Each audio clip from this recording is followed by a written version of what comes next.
what is your unforgettable trip experience, Travis? Ooh, What brought you there? that's a great question. Was it love?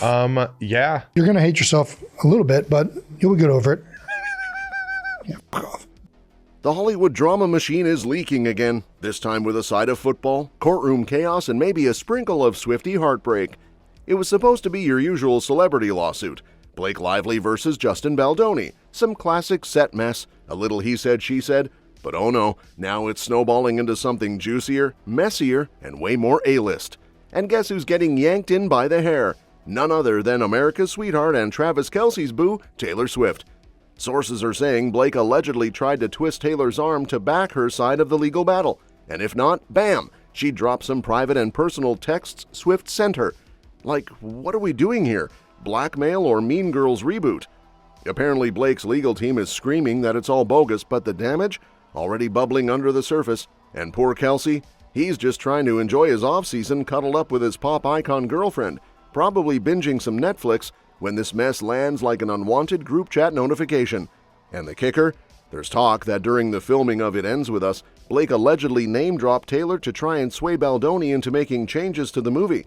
Now Baldoni's team is like, cool, let's drag all the celebs in, and have already subpoenaed Swift. The woman just wants to write breakup ballads and kiss her NFL boyfriend in peace, but nope, now she's got one Louboutin heel in a legal circus she didn't even RSVP to. Oh, and it even gets pettier. Insiders are whispering that Kelce might be ghosting Ryan Reynolds, Blake's hubby, over all this chaos. We all know he already unfollowed the dude.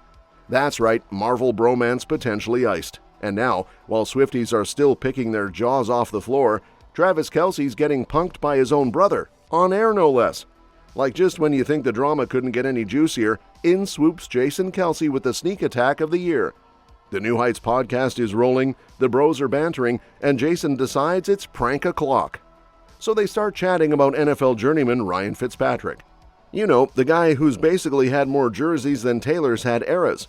Jason's like, yo, I think he played for 13 teams. And Travis, bless him, doesn't even see the setup coming. He just blurts out it's a lucky number like a true boyfriend in love, not realizing he just stepped into a Swiftie landmine. Jason's grinning like the Grinch, fully knowing he just got his brother to name-drop Taylor without actually saying her name. Iconic villain energy. Then comes the real twist. Turns out Fitzpatrick only played for 9 teams, not 13, not even close. Travis just got hoodwinked on air, folks, and you can feel the betrayal seeping through his podcast mic. He tricked me, he whines, while Jason's all smug like, well, duh, I am the tricky one. But hold up, this wasn't just about numbers and football trivia. Insiders are saying this whole 13 bit might have low-key been Jason's way of teasing Travis about all the media noise lately. From legal whirlwinds to red carpet chaos, the guy can't sneeze without it becoming tabloid gold. And now he's got his brother using numerology to get him to shout out his girlfriend? Wild. Or maybe he is also dropping a Swiftie Easter egg, who knows? Oh, and in case you missed it, both Kelce bros were spotted looking like runway models at the Amazon MGM upfront. Word on the street is they've dropped 25 pounds each, and not just emotional baggage from podcast pranks. Travis is leveling up for what's now officially his 13th season. Yep, that very same number. But now that lucky old 13 might just be the reason Taylor's holiday calendar gets yeeted into the chaos zone. That's right. Just when Tay and Travis were settling into their cozy rom-com-worthy holiday groove, the NFL just went and flipped the table. Chiefs versus Cowboys in Dallas on Thanksgiving Day. Forget pumpkin pie and Macy's floats. It's now turkey with a side of pass rush. Insiders say last year was all sunshine and stuffing. Travis got Turkey Day off. Everyone rolled up to Nashville and the Swift Kelce fams played musical chairs around the dinner table like a Hallmark movie on steroids. Even Jason and Kylie were there, probably arguing over mashed potato portions. But now we've got Taylor potentially suiting up for Dallas emotionally, not athletically, though let's be honest, she could probably run a decent route. But that's only if she braves the away game spotlight again, after the Buffalo booing incident had her swearing off games like it was a bad ex. And even if she makes the trip, it's not all hugs and hotel minibars. Nope, the Chiefs have rules tighter than Travis's helmet.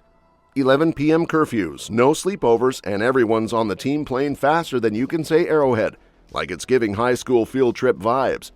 Taylor might have to pull a full-on Mission Impossible just to sneak in a turkey leg and a forehead kiss before kickoff. On the bright side, Santa still got their back. The Chiefs' Christmas Day game, back home at Arrowhead.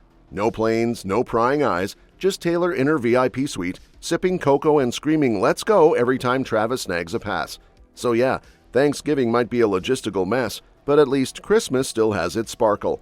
As long as the Chiefs don't schedule a surprise playoff on New Year's Eve, these two lovebirds might just survive the holidays without a GPS tracker and 3 assistants. But now comes the real drama. Apparently, Taylor didn't just bring cookies and charm into the Chiefs' locker room, she brought enough firepower to start a turf war with Jerry Jones.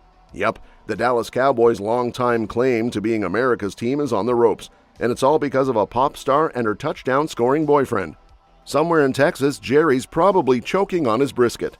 Word is, the moment Taylor entered the chat, Chiefs Nation went from Kansas City to Global City. Like the moment she started showing up at games, merch sales spiked, stadium lights got sparklier, and TikTok exploded with more red than a Target clearance aisle.